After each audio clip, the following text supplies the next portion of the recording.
Beneath the blistering Florida sun, at the southernmost edge of the state, lies a place unlike anywhere else in the world.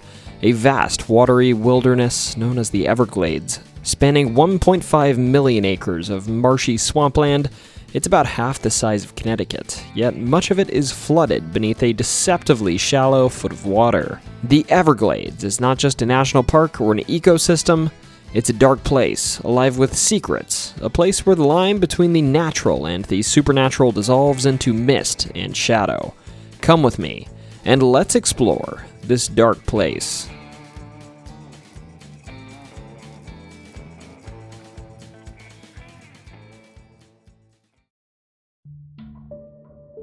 So to start, I'm going to make a bold claim here, and I ask only that you hear me out. Among the many hairy beasts lurking in the woods of America, while I adore the normal Bigfoot lore and think there's some compelling stories out there, I think among these big-footed boys, Florida's variety might be the most compelling to me at this point because of the credibility of witnesses, frequency of sightings, and the sheer amount of detail reported by those who've seen it. I'm talking, of course, about Florida's infamous, foul-smelling cryptid, the skunk ape. Now, this isn't just another woodland myth. The skunk ape isn't confined to vague campfire tales or blurry secondhand reports. No, this creature, this alleged thing, has appeared in the testimonies of police officers, wildlife professionals, farmers, tourists, and families across Florida. Its stench has been reported with such consistency that you can practically smell it through this video. It's been shot at, run over, photographed, and blamed for everything from livestock mutilations to home invasions.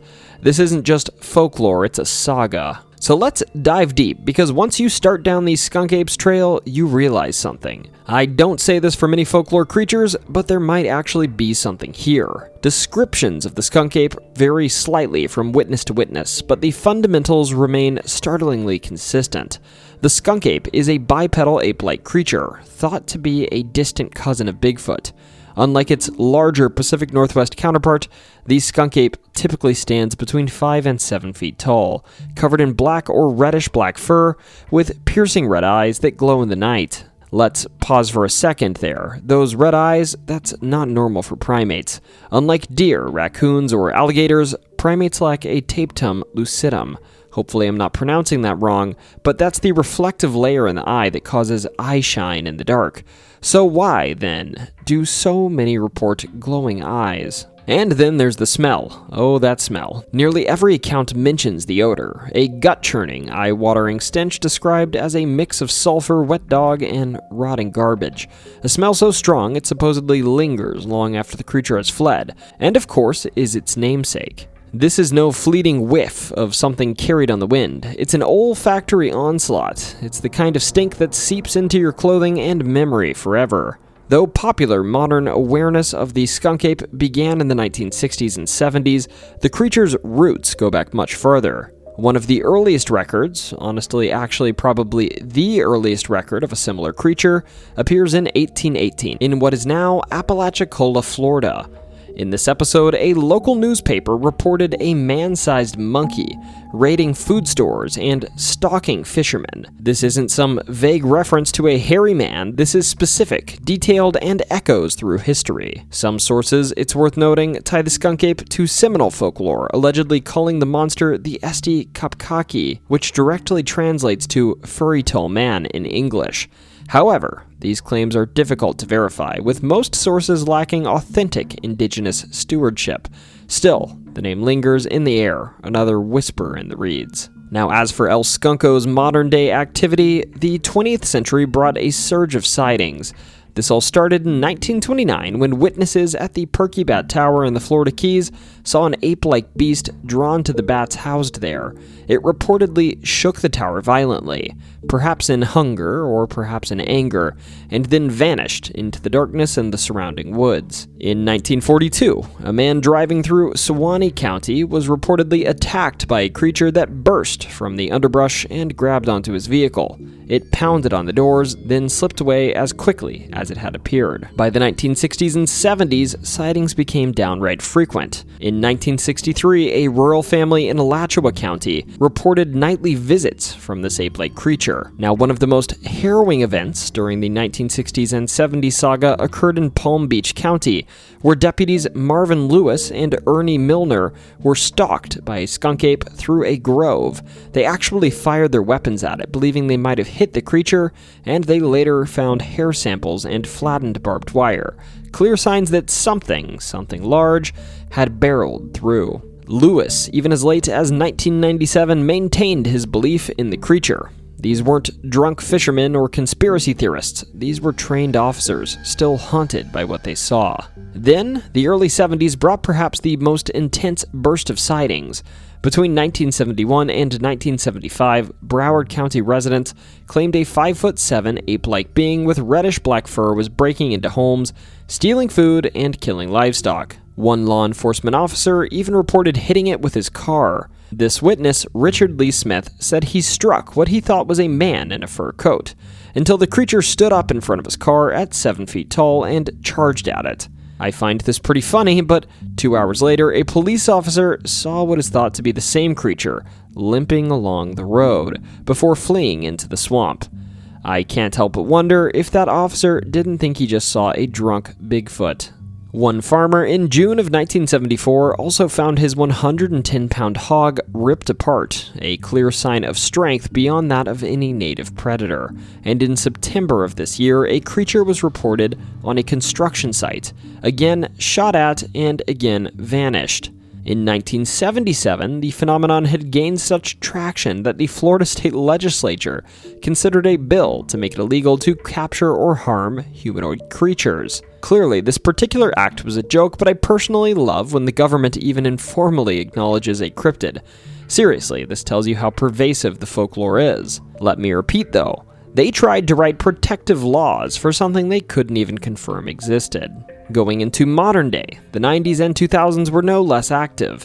In 1997, after a year of heavy Everglades flooding, a tour bus operator discovered a massive set of deep tracks near a bait stand.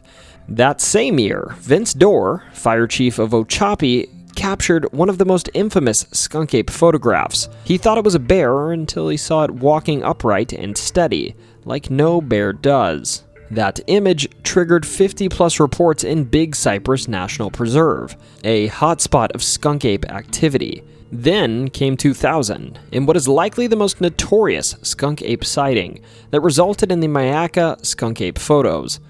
In this episode, an anonymous woman in Sarasota sent police photos of what she thought might be an escaped orangutan, stealing apples from her porch. The letter read, "Enclosed, please find some pictures I took. My husband thinks it's an orangutan. Is someone missing an orangutan?" Which is incredibly sweet and hilarious in equal measure. This photo, of course, over time would be identified as having been taken by an elderly woman near the Myakka River. Some folks doubt these photos' authenticity, though, because it looks an awful lot like a Bigfoot statue in a Ripley's Believe It or Not museum. That being said, while I am definitely a skeptic of these things, and many people yell at me in the comments for it, I say, of course it looks like a statue of Bigfoot, because this is supposedly Bigfoot. What else do you think it would look like? I'm not saying I believe in this 100%, but that is a ridiculous bit of criticism. Now, regardless, today, reports continue to trickle in, and 48 of Florida's 67 counties have reported skunk ape sightings. That's not isolated hysteria. That is a statewide phenomenon. Now, many folks will say it's just black bears, animals that are known to stand on their hind legs, capable of appearing humanoid in silhouettes, especially to the startled eye. Bears are clever, they're curious, they love food, and they sometimes stink, but they don't walk around like a man, and they don't have red eyes. Furthermore, you'd think these creatures caught in photos and in videos would be more obviously bear-like if these were truly black bears. If nothing else, the skunk ape occupies a unique space in American folklore, a bridge between native myth, settler history, and modern paranoia. A creature that lurks in the swamps, yes, but also in the blurred margins of science and story. You don't have to believe me, but personally, even as someone that usually thinks these things are silly, I think there's actually a pretty okay case being made here that something that isn't a bear is perusing the Everglades. Now you know how this goes. If you've seen the skunk ape, I'd love it if you could tell me your story in the comments, email your story to me, or even better, send me a photograph or a video if you have one. You know I'd love to see it.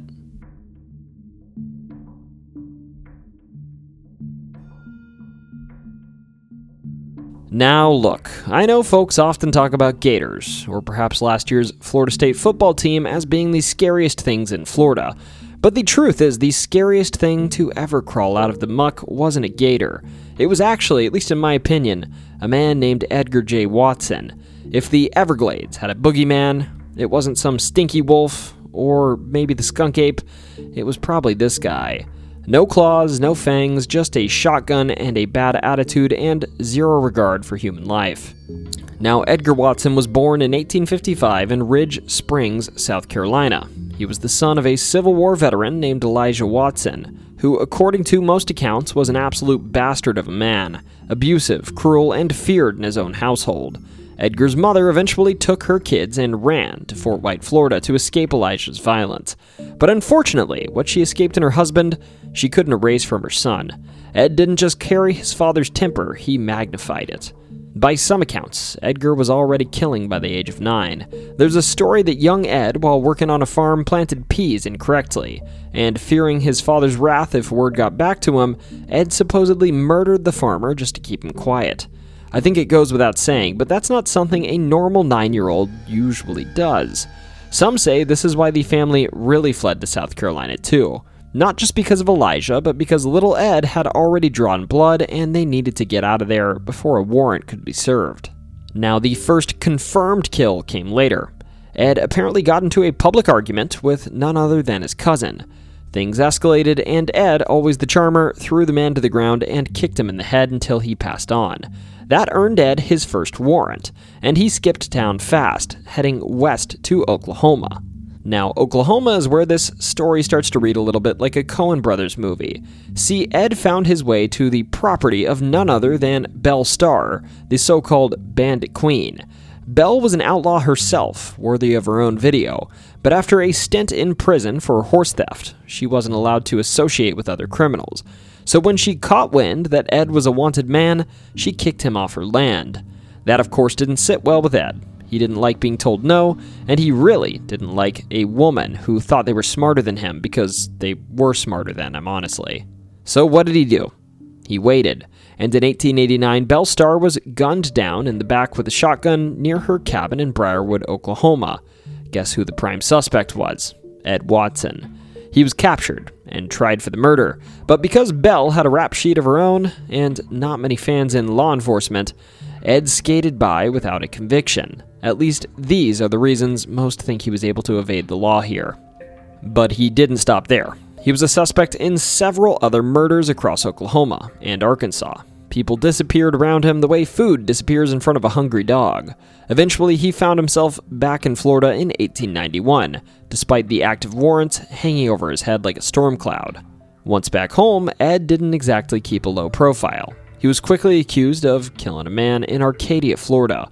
Somehow, he was able to successfully claim self-defense and was acquitted. And then another killing happened in Columbia County, and again, he was acquitted. What crazy type of luck is this? Luckily, after this second attack, he was run out of town by the local sheriff. If there was a theme to Ed's early life, it was murder, claim self-defense, get away with it, and move on. But finally, after years of chaos, Ed decided to do what many good outlaws would do when the law was starting to catch up: go hide in the swamp. Specifically, he hid in the 10,000 Islands region of the Florida Everglades. And here's the part where, weirdly, he starts a business. Not just any business, he set up a sugarcane operation along the Chatham River, calling it Island Pride, and started producing syrup. And let me tell you what, the syrup must have been good, because he started shipping it out to Tampa, Key West, and even Miami. He even earned enough money that he bought himself a 70-foot schooner. This man was living the Everglades entrepreneurial dream. But just because Ed had a legitimate business didn't mean he turned over a new leaf. Nope, he was still Ed Watson, violent, petty, and dangerous. In Key West, he allegedly slit a man's throat during a fight, but the guy survived, and Ed, in a classic move, paid him $900 to keep quiet, and it worked. Then there was his hiring practice. Ed liked to hire drifters, men with no families, no friends, and no ties to the area. He gave them jobs on his plantation, then allegedly got rid of them when they got too mouthy about their wages. Maybe burying them in the swamps, maybe feeding them to the gators. Either way, men were going missing and nobody was asking questions. Some think this practice is actually why he got so rich, that he hardly ever actually paid people for their work, rather burying them instead and keeping all the profits from their labor. But Ed's luck, like all bad men's luck, eventually ran dry. Sometime in 1910, a local boy claimed he saw Ed kill and bury a woman named Hannah Smith in the Everglades. The boy led some farmers to this site, and sure enough, there was a body. That same year, the Tucker family, who'd been farming land they didn't realize Ed had bought, asked him if they could just harvest their last crop before moving. Ed, of course, said no, because he was a bad old man, and then he killed them, all of them, and dumped their bodies in the river. That, you see, was the last straw. See, this time, when the bodies were found in the river, they were those of the Tuckers, a local family. In short, they could be identified and directly tied back to this land that Ed bought. The people realized the monster Ed was, and demanded that local law enforcement do something about this. The sheriff, frustratingly, said his hands were tied. The killings happened outside of his jurisdiction. He couldn't do anything about it because of this. But the community, they weren't going to wait for legal red tape. They were done with Ed. On October 24th of 1910, Ed would sail over to Chokoloskee Island and walked into the general store, a structure that still stands today. But when he stepped back outside, a crowd was waiting for him, guns in hand and furious. They confronted him, accused him of the murders, and demanded that he come with them into town. Ed, ever slippery, claimed it wasn't him. He said it was his foreman. Ed said the guy had gone rogue, and to prove it, he actually whipped out the guy's hat with a bullet hole still in it. Ed claimed he had already served justice to this man. The thing is, though, the locals knew he was full of it, and they were willing to take their chances. They weren't going to let Ed go. Then, Ed being Ed, he tried one last move. He reached for his shotgun, aimed it at the crowd, and fired. Except, it didn't fire. It misfired. That's the clock striking midnight, buddy. That was the end of Edgar Watson. The crowd opened fire, and he was hit 33 times. When the smoke cleared, the most feared man in the Florida Everglades lay dead in the dirt outside of a general store. They didn't even give him a headstone. They just threw him in the ground on Rabbit Key. At first unmarked, but eventually he was reinterred in Fort Myers Cemetery. No one was ever charged for the killing because nobody wanted to press charges. Done and done. Today, the general store where he died still stands, though it's a museum now. And back near the Chatham River, some of the syrup stills from Ed's Island Pride Company are still there too. So yeah, if the Everglades had a monster, it isn't a cryptid, it's the echo of Edgar Watson. A monster in a man's skin who, with a fun ending, got exactly what was coming to him.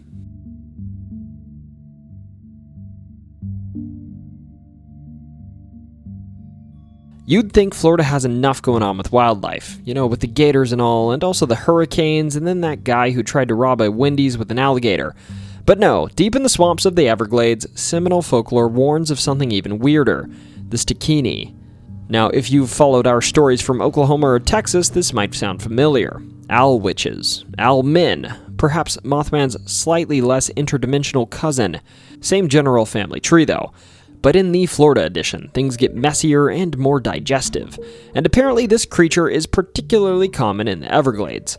The Stikini looks like a regular person during the day, just your average, polite, maybe slightly mysterious Floridian with native ancestry. Someone you might pass on a boardwalk and not think twice about. But come nightfall, this person pulls off one of the most unsettling werewolf-style transformations you've ever heard of. No, it's not a full owl. That would be too graceful.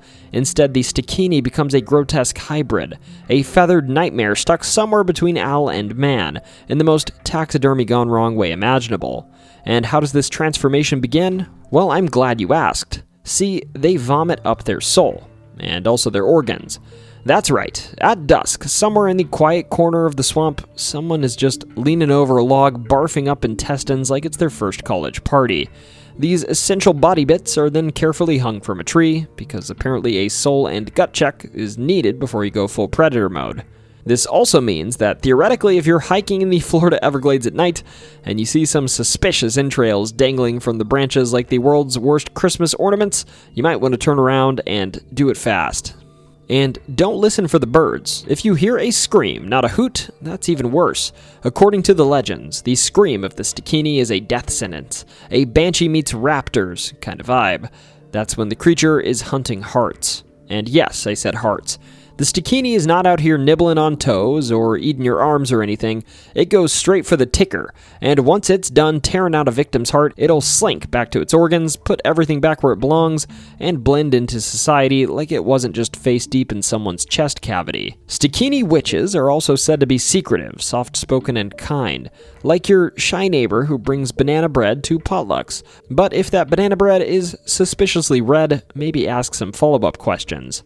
Historically speaking, Stikinis terrorized native Seminole villages, not exactly the kind of witch you want hosting a full moon festival. And saying the word Stikini, technically, according to native lore, that's dangerous. Only Seminole medicine people were supposed to even say the word Stikini aloud, as they had the spiritual chops to handle it. So the fact I'm saying it now is unfortunate, I guess. Let's all just agree. We're covered under the educational loophole and move on. Now, if you do find yourself stalked by one of these gastrointestinally challenged cryptids, don't panic, there is a solution. You can burn the organs. No, really, if you see a bunch of organs hanging from a tree, and again, run if you do, if you make the interesting choice of going on the offensive, your best shot at survival is to destroy them. If the Stikini can't reabsorb its guts, it just dies, or it stays stuck in its owlman form, exposing its true form and leaving it susceptible to daylight. So the next time you're out in the Everglades and you hear a scream that doesn't belong to a tourist, maybe say a little prayer and avoid using certain names, and keep your matches handy, just in case. So if you've ever been in the Everglades and for some reason saw organs hanging from trees, let me know, because that's super creepy and super scary, and it'll make me possibly believe in the Owl Witch. You know where to tell me.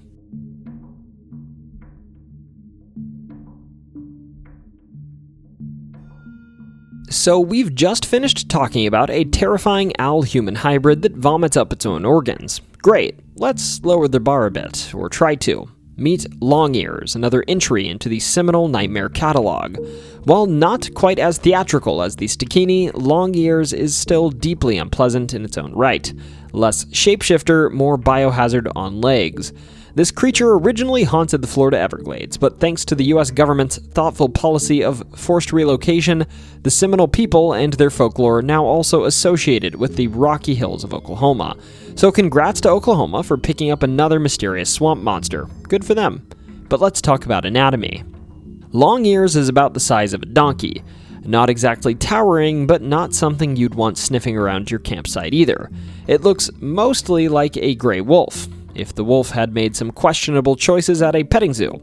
Long Ears also has a tail that's explicitly described in multiple accounts as being that of a horse, which is a fun mental image. A sickly, donkey-sized wolf-horse chimera sulking around the swamp like it forgot which animal it was supposed to be. Also, it smells terrible. That's its calling card. Before you see it, you smell it. Think roadkill meets mildew meets why is the air kind of chewy. According to Seminole tradition, this stench wasn't just an inconvenience. It was a warning. If you were a Seminole child growing up near the Everglades, the rules were simple. Smell something foul in the rocks or trees, it's time to leave fast. Why? Because Long Ears doesn't bite, chase, or roar, it infects. You don't get mauled, you just get sick.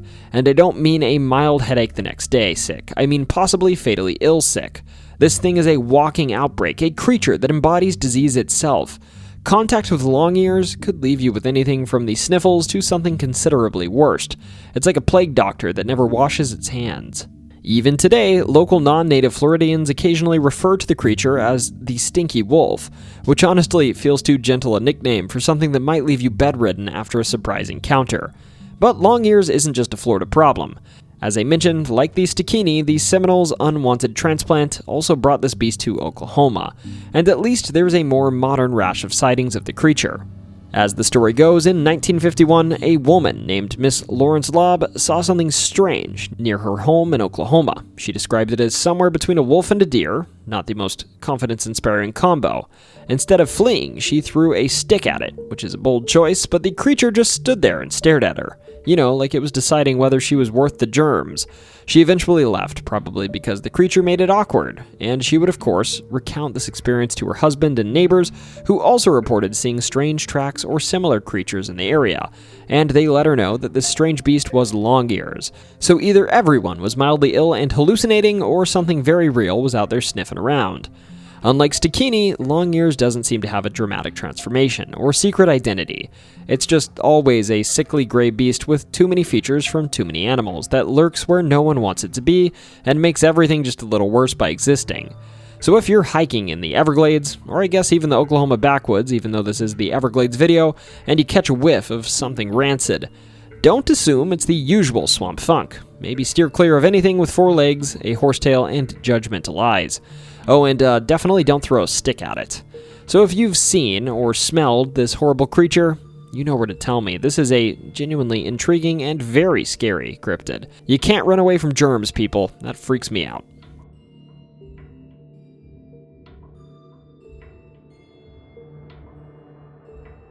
Deep in the heart of Florida's Everglades, there's a place they call the Lost City, or sometimes the Ghost Village. No one's quite sure what it is, or even exactly where it is. It's said to sit about 8 miles south of Alligator Alley, swallowed whole by the Everglades and time. There are no roads to it, no signs, no maps, no GPS pin, just whispers. Those who claim to have found it can rarely find it again. It's the kind of place that seems to vanish as easily as it appears. But stories, oh, those are plentiful. Supposedly, it was once a large Seminole village, abandoned, overgrown, and now littered with native artifacts dating back over 1,000 years. Back in the 1970s, archaeologist Bob Carr trekked out there and uncovered artifacts from both the Tequesta and Seminole people.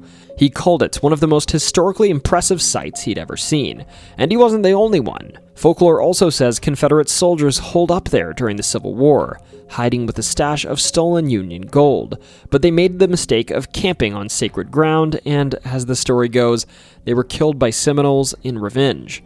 Ron Bergeron, yes, that Ron Bergeron, commissioner of the Florida Fish and Wildlife Conservation Commission, swears this legend is real. He's even pointed out the old moonshine stills found there, claiming that those belonged to those very soldiers. But wait, it gets weirder. Jumping off of this moonshine still, some actually claim that Al Capone was distilling moonshine here in the Lost City during Prohibition. I guess he did own a bar off of Tamiami Trail and needed to make his liquor somewhere, right? What better a place than a lawless swamp filled with swamp rats, nameless men who knew how to keep quiet? Oh, and of course, don't worry, there's a skunk ape tie-in too, because of course there is. Florida's very own Bigfoot, but smellier, allegedly took over after the humans left. And these days, some of the folks that do manage to find the lost city report to have run-ins with the skunk ape. So at this point, I know what you're thinking. T, you are absolutely full of it. There's no lost city in the Everglades. These are just urban legends. And I get what you're saying, but the thing is, archaeologists and wildlife officials have confirmed that this area is real and was very active for centuries up until the early 1900s. Credible people with credible roles in local government and research have claimed to find everything from crumbling buildings and a canoe to native tools and a massive iron kettle perfect for distilling sugarcane into bootleg liquor. The director of the Seminole Archives, for instance, even called this a Prohibition-era bootlegging operation that was built on the bones of an old Seminole settlement, though he didn't rule out the possibility that the Seminoles themselves might have been the one bootlegging liquor. The site is now listed in the Florida State Archives as an archaeological treasure. It even made the front page of the Fort Lauderdale Daily News in 1949 after some hunters spotted it from a Piper Cub plane and returned to it to explore by airboat. Since then, it's drifted right back into legends. It's still there, though. It's still hidden, and it's waiting for the next brave soul to stumble across it, and maybe not come back the same. Anyways, let me know if you've seen or heard of the Lost City. It frankly sounds like a magical place.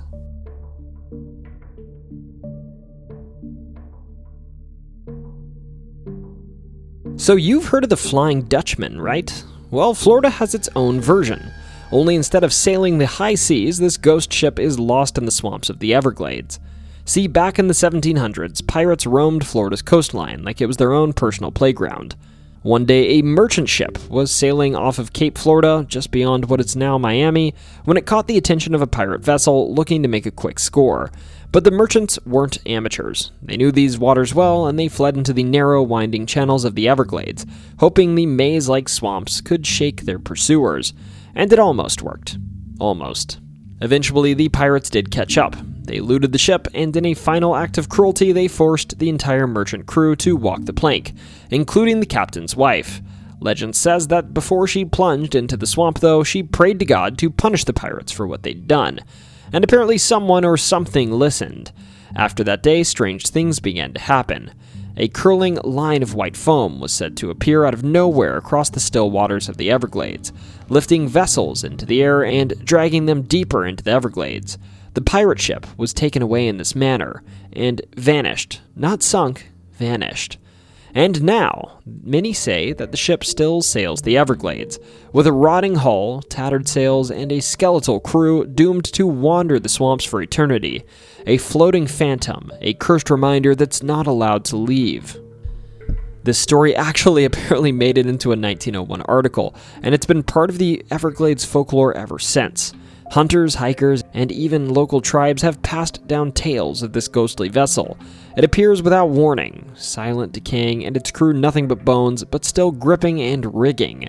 They starved out there, apparently, according to the legend. They weren't able to escape, and now they haunt the same swamps that trapped them forever. So if you're ever out in the Everglades, and the water suddenly goes still, and you see a wall of mist curling towards you, maybe don't stick around and get out of Dodge as fast as you can, because quickly, if you see that, you might hear creaking wood, the flap of a ragged sail, or worse, the rattle of bones on a ghost ship that forgot how to die.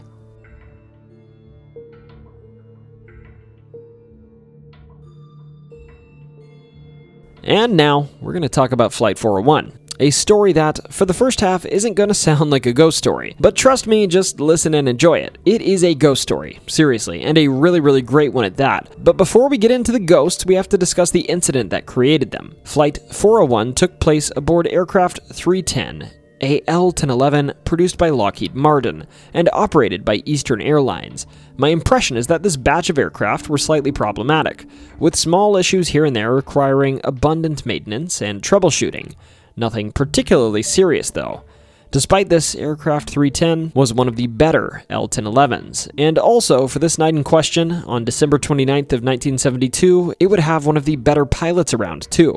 Pilot Robert Albin Loft, a tall 55-year-old pilot who worked for the company for over 32 years, being ranked 50th among the thousands of pilots in Eastern Airlines' fleet. He was joined by his co-pilot, Albert Stockstill, just before 9 p.m., who, while not as senior and experienced as Robert, had flown this model of aircraft extensively, and was by no means someone you'd consider inexperienced. Joining these two was Donald Repo, the flight engineer. The three of these individuals would be in charge of safely directing Flight 401 from Boston, Massachusetts, to Miami International Airport. Now, regarding occupants, there were, as on every flight, a variety of passengers, but notable among them were Warren Terry and Angelo Donadio, a co-pilot and maintenance specialist who were deadheading or catching a ride on the flight to return home from a work assignment. At around 9:20 p.m., Flight 401 got the go to take off, and the pilots would propel this aircraft down the runway where it would begin making its way towards Miami, making it to Miami's airspace, essentially without a hitch. Heck, they'd go so far as to hear the seatbelt sign come on with a ding and hear the pilot's voice say, "Welcome to sunny Miami. The temperature's in the low 70s, and it's a beautiful night out here." As the flight prepared to land, ironically, just ahead of Flight 401 was National Airlines Flight 607, and wouldn't you have it, they were experiencing problems with their landing gear to the extent that they suggested to air traffic controllers that they might as well bring out the fire trucks because they were going to have to manually crank their landing gear down due to a hydraulic leak. The folks in the cockpit of Flight 401 would actually hear this commotion, and thus at around 11:32 p.m. they'd change radio frequencies to speak with a local controller to begin preparing for landing. But then, something was awry. They'd toggled their own button to lower their nose gear, their landing gear, but according to the indicator lights, it was not lowered. Because of this, they tried to press the button again, but once again, the indicator light didn't indicate it was down. Because of this, 401 had to start circling the airport, and this light should have been lit to indicate the nose landing gear was down and locked in position for landing, but it was not lit. Their first reaction here was to check the lights in the dash. They pulled the light out, thinking it wasn't seated in the light fixture correctly, and so they removed it and tried to reinsert it. But then they jammed it back in incorrectly and jammed the fixture. And now there was basically no way the light was going to turn on this flight. Not great news. That's okay though. There was one other way to confirm that the landing gear was down. A visual inspection, but this would require someone to go below the cockpit into an area called the hellhole. This was essentially a small bay you could access through a trapdoor in the cockpit, and inside of it there was an optical sighting device, which you could use to actually see the landing gear.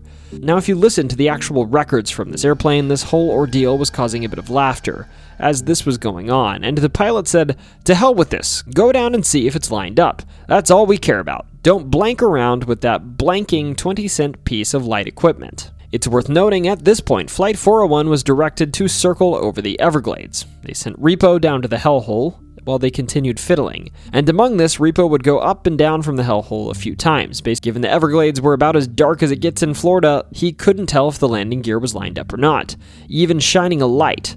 It was all a bit of an ordeal, and the audio logs largely suggest that rather than feeling afraid in the slightest, the pilots were just annoyed. And then the audio logs conclude with the following turn of events.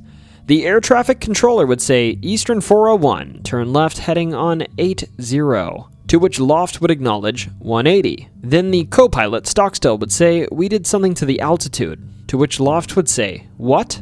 Then the co-pilot would reply, "We're still at 2000, right?" To which Loft would say, "Hey, what's happening here?" And after this, the air traffic controller would see that Flight 401's data block read CST, which indicates the beacon target is lost or became too weak.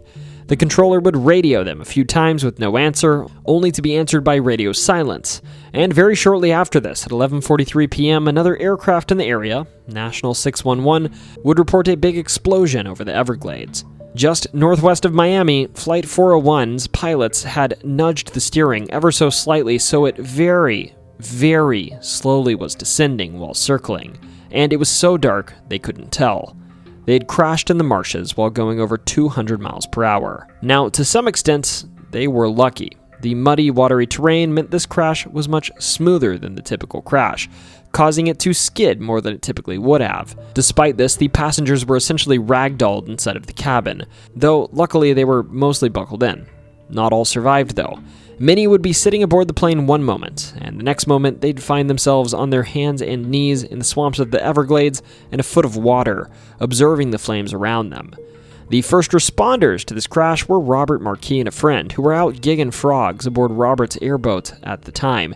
They actually caught about 30 pounds of frogs this evening, which is quite the catch, but then they saw a plane fly awfully close to the ground before witnessing a giant ball of fire in the distance, and they'd jet across the swamp towards the wreckage, hoping to rescue whoever they could. Upon arriving nearby, they reported they heard screams and yelling, and then as they continued making their way, they would actually nearly crash into some of the wreckage in the darkness. Around them at this point, people were dropping like flies, let's say. Marquis and his friend were doing their best to pull people out of the water as fast as they could, and luckily, soon the Coast Guard arrived, and Marquis could actually begin shuttling Coast Guard members to the main part of the wreckage on his airboat. Meanwhile, as they rescued who they could, ambulances were coming as close as they could, though the closest road to here was 8 miles away, so they were only able to slowly proceed on a flood control levee. Ultimately, despite all of these rescue efforts, of the 176 passengers, 103 would pass away. Everyone in the aircraft cabin would be among the victims. Also, sadly, regarding the nose landing gear, it was in fact working just fine. It was indeed a faulty light bulb that sadly cascaded to create this whole tragedy. So at this point, I should let you know, in the aftermath of this tragedy, you might imagine that Flight 401's remains were simply cleaned up and deposited in a junkyard somewhere where they probably still remain. Clear cut, right? Well, not so fast. See, because this crash was a lot less destructive than a typical crash, many of the plane's components went undamaged, so these expensive aircraft parts in pristine condition weren't simply tossed out. No, rather they were actually salvaged by Eastern Airlines and reinstalled into other L-1011s. Yes, parts from the wrecked plane were reinstalled within their fleet. Of course, when an accident that claims over 100 lives happens on a plane, and parts from that plane are put in other planes, you're going to have some fun ghost stories. I can bet you that. Anyways, thus there are a few supposed ghost stories attributed to the planes these parts were installed on. Let's start with Flight 318, which flew the same type of aircraft obviously, an L-1011. And crucially, it had salvaged parts from the wreckage of Flight 401 installed on it. Now, the L-1011 was a bit of a chunky boy with 2 floors. The upper deck for passengers and the lower deck where the crew prepped meals and possibly gossiped about weird passenger requests. Connecting them were 2 elevators. So on one particular flight attendant Ginny is downstairs doing her thing, probably reheating the finest 1970s airline lasagna, when suddenly she's hit by an intense wave of dread. Not just, I forgot to pay my rent dread, real horror movie stuff, that unmistakable sense that someone or something is standing right behind you. Understandably freaked out, she noped her way back upstairs. Now enters Denise, another flight attendant, who in a cosmic comedy of timing, took the other elevator down to the same spooky basement to check on Ginny. At first everything seemed chill, but soon enough Denise too was seized by this same inexplicable terror. She heard nothing, she saw nothing, but she felt everything, and all of these feelings were screaming, "Run!" So even though she didn't see anybody in the kitchen area or in the lounge that was down on that lower level, she bolted back upstairs like she was being chased by something. Kind of like that feeling when you're a kid and you're running into your bedroom as you turn out the lights behind you. The 2 women would meet again on the first floor, and would exchange the classic horror movie line of "Did you experience that too?" And whatever they experienced remains unclear, but it was spooky nonetheless. About a month later, on this same flight, flight number 318, there would be some more high spookiness, with a different, more potent flavor of creepy. The senior flight attendant, let's call her Sis, started counting passengers. Math says there's 1 too many butts in seats. She recounts. Yep, there was 1 extra. And that extra? An Eastern Airlines captain, sitting in first class, staring straight ahead like he's buffering or something. Now, it wasn't weird back then for off-duty pilots to hitch a ride without formally checking in. As I mentioned before, this was called deadheading, as we discussed, which in this context is a hilariously ominous name. So Sis approaches him like, "Hey Captain, are you deadheading?" And he says, "Nothing." No nod, no blink, just silence and vacant staring. She asks again, and there was still nothing.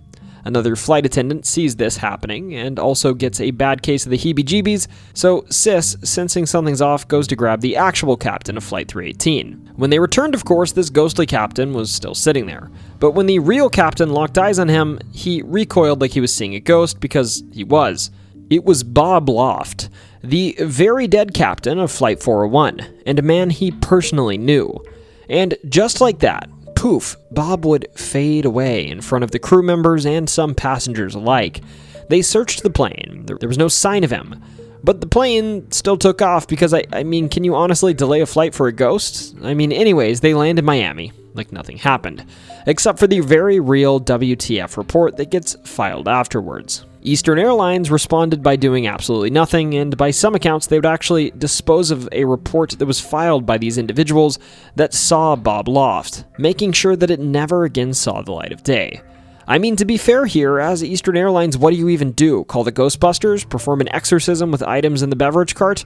Frankly, I'd also probably do nothing in this situation. Bob Loft wasn't done either, though. He'd appear again on other flights, sometimes even beside passengers, sometimes in the cockpit, but always uninvited.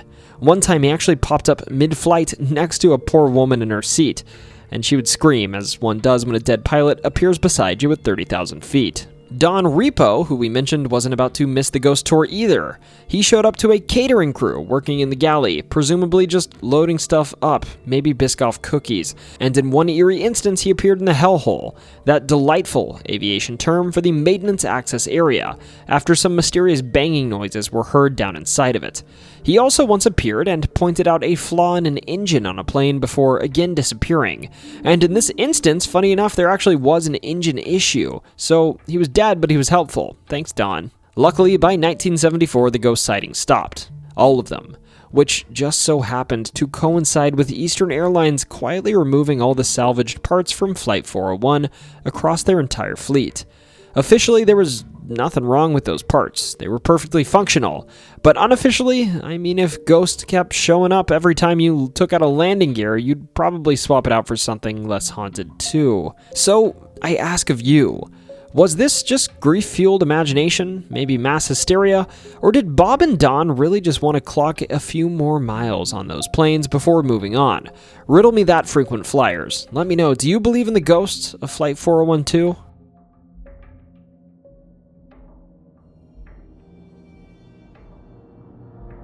Alright, look, every swamp has its creature. The Pacific Northwest has Bigfoot, Scotland's got Nessie, and Florida, in addition to all the stuff we've already laid out, it apparently also has Gator Men.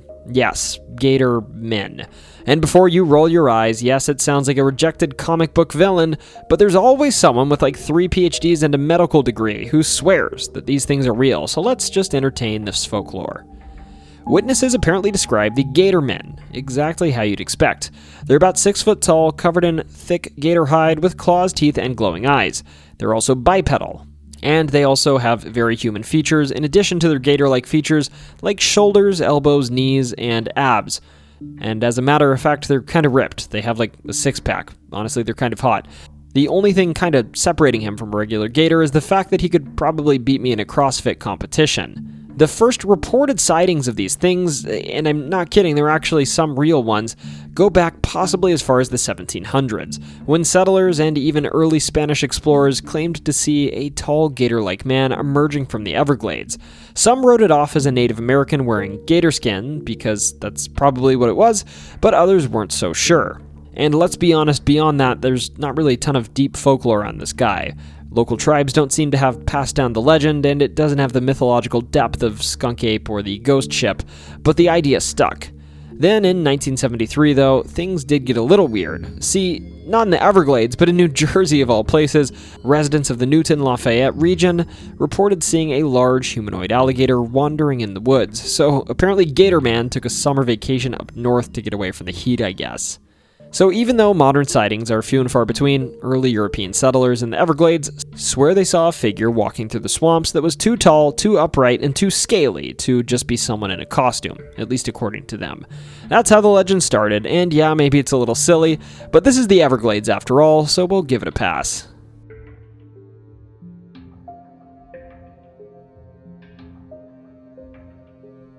In the heart of Florida, where the Everglades stretch across an untamed swampland wilderness, there once thrived a civilization whose power, influence, and mystery continue to captivate historians and archaeologists alike.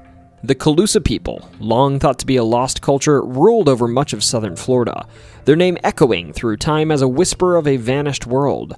The origins of the Calusa are shrouded in mystery. Estimates suggest they might have emerged as early as the 6th or 9th centuries, but their true beginnings remain unclear. What we do know, however, is that they were one of the most powerful societies in early South Florida. In fact, at the time of their first contact with the Spanish in the 16th century, the Calusa were said to number over 20,000. A militaristic and sophisticated society, they held sway not just over the southwestern part of the state, but over tribes along the east coast of Florida as well. It's hard to imagine just how influential the Calusa were. Despite their location in the far south on the edge of an ever-changing and difficult-to-navigate landscape, they managed to command respect and power that stretched across the region. Archaeological evidence suggests that their society had deep social hierarchies, with complex structures of power and a reliance on a robust military presence. What is truly remarkable, though, is how they managed to build such a flourishing civilization, largely without the agricultural practices that sustained many other Native American societies. Instead of farming, the Calusa thrived on hunting, fishing, and gathering. They are often remembered for their mastery of the waters that defined their world, the intricate labyrinth of estuaries, mangroves, and saltwater channels. Here, they developed impressive techniques for catching fish. The Calusa's water courts, for example, were rectangular enclosures designed to trap fish for short-term storage. They would fence off sections of the estuaries, allowing fish to swim in, and then harvested them, drying and smoking them for future consumption. This ingenuity in managing food resources was one of the keys to their success, enabling them to grow in size and complexity over time. One of the more striking aspects of the Calusa civilization was their reliance on marine resources to fuel not only their diets but their entire way of life. Mound building is a common practice among many ancient cultures, but the Calusa mounds were unlike any other. These massive heaps of shells, bones, and pottery scattered across the landscape were not simply trash heaps, as some early archaeologists presumed. They were carefully crafted territorial markers, ceremonial sites, and even burial grounds. Mound Key, widely believed to have been the Calusa capital, is an excellent example of this, an island with an astonishingly complex structure, including post holes and foundation trenches, some of which indicated buildings of impressive size. It's hard to believe that these people, who seemed so attuned to the rhythms of nature and whose cultural achievements were so advanced, had no written language, no clear records of their history. Much of what we know about them comes from the accounts of Jesuit and Franciscan missionaries who came to the region with the Spanish in the early 1500s. These accounts, though invaluable, were often biased, filled with misunderstandings, and often painted the Calusa in a less than favorable light. The Spaniards were intent on converting the Calusa to Christianity, a mission they met with fierce resistance. The Calusa, fiercely independent and disdainful of foreign influence, refused to submit. The clash between the Calusa and the Spanish was inevitable. The Calusa's refusal to convert and their continued attacks on Spanish supply ships marked the beginning of an ongoing conflict that would ultimately lead to their downfall. The Spanish, however, wielded a weapon that the Calusa could not defend against: disease. European diseases to which the Calusa had no immunity ravaged their populations. Combined with warfare, this led to the rapid decline of the Calusa by the 1760s. The Spanish, with their relentless colonization efforts, eventually forced the Calusa into submission, but they would never fully break their spirit. The final blow to the Calusa came when they were driven from their island strongholds, including the famed Mound Key, which they set aflame themselves before disappearing. By the time the Spanish gained a foothold, the Calusa had already disappeared into history, and some historians believe they were entirely wiped out, while others speculate that they may have been absorbed into other Native American groups, their culture slowly disappearing over generations. Even as their civilization crumbled under the weight of European diseases and warfare, the Calusa's legacy persisted in the physical remnants they left behind. Their mounds, their ceremonial sites, and their carved masks, which have been unearthed by archaeologists, continue to fascinate researchers. Recent excavations of Mound Key, especially those conducted using LiDAR technology, have revealed just how sophisticated their structures were. Evidence of tabi, a primitive form of concrete, was discovered, showing that the Calusa possessed remarkable engineering skills for their time. Their ability to create such massive, enduring monuments using shell and stone is a testament to their ingenuity. But for all we've learned, much of their story remains hidden. We don't know what their daily life was like. We don't know how they got their complex social structure to operate. And we don't know why their society was so different from others in the region. These questions remain unanswered, and the mysteries of their culture are tantalizingly out of reach. That being said, archaeologists continue to study their mounds, hoping to unlock the secrets of a civilization that flourished in the shadows of history, only to disappear with little trace. Admittedly, some still believe the Calusa had a supernatural connection, that their abilities in warfare and their sophisticated way of life were the results of powers beyond the natural world.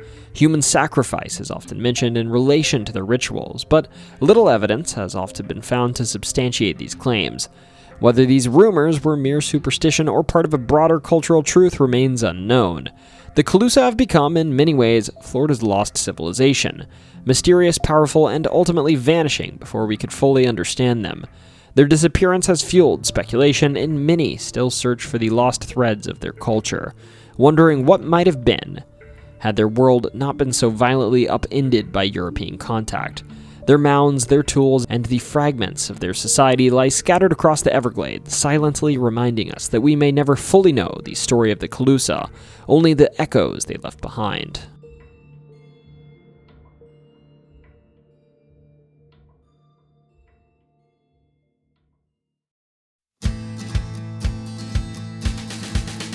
Those of y'all that live near the Everglades, I had a heck of a time here with you. I forgot how much I enjoyed this strange slice of America that I spent a couple of years in. Now, if you enjoyed this ride, hitting like and subscribing helps me get one step closer to my goal of 100,000 subs in 2025. Seriously, it's free, it's quick, and it lets YouTube know that this is the kind of stuff you'd like to see more of. Also, commenting what dark place you want to see next is a surefire way to get it on my list. As for what's next for me right now, though, I plan to wrap up the Southeast, and I'll be hitting Alabama and Georgia. And if you like ghost tours, well, there's a place I grew up near named Franklin, Tennessee that I think deserves a little bit of attention. Next up, after this though, we're moving on to the Northeast to have a little bit of fun up there. Regardless though, remember most importantly, whether you just saw an aircraft flying way too close to the ground, or if you smelled something foul and a large hairy man stepped out of the swamp in front of you, don't you ever forget, it's always story time.